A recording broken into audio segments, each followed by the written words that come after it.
படம் மேல இருக்கா இங்கெல்லாம் இல்லைங்க, சும்மா இங்கெல்லாம் கோயில் கும்பிடாதீங்க, இங்கெல்லாம் கிடையாது. மேல பரமனத்தை கடவுளோட இருக்கிறார். நல்லவங்க கடவுள் பக்கத்தில் இருப்பாங்க, நல்லவங்க கடவுள் பக்கத்தில் இருப்பாங்க. நிச்சயம் குத்தியா சொல்றேன், எம்ஜிஆர் விஜயகாந்தும் கடவுள் பக்கத்தில் இருப்பாங்க, பரமண்டலத்தில் இருப்பாங்க. பரமத்துக்கு தெரியாது, போட்ட வீடியோ போட்டு பாருங்க, பரமத்து கூட இருப்பாங்க. ஏன்னா அவருக்கு நல்ல மனுஷன், அவரு நல்ல மனுஷன். அதான் சொல்றேன், மனிதனோ முகத்தை பார்ப்பான், தேவன் இருதயத்தை, கடவுள் கர்த்தர் இருதயத்தை பார்க்கிறார். நடிகர் விஜய் நடிக்கிறாரு,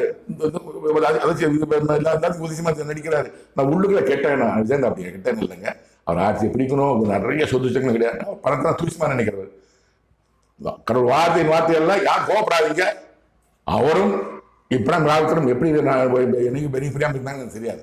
வளர்ச்சிக்கு ஆரம்பித்து நடிகராக கொண்டு வந்தது பேப்பரை பார்ப்பேன். நான் விஜய் நடிக்கணும் வச்சு சொல்லிட்டு அப்புறம் சொன்னாங்க, முதல்ல தையல் மிஷின் கொடுக்கும். நான் பார்த்தேன், நோட் பண்ணேன்.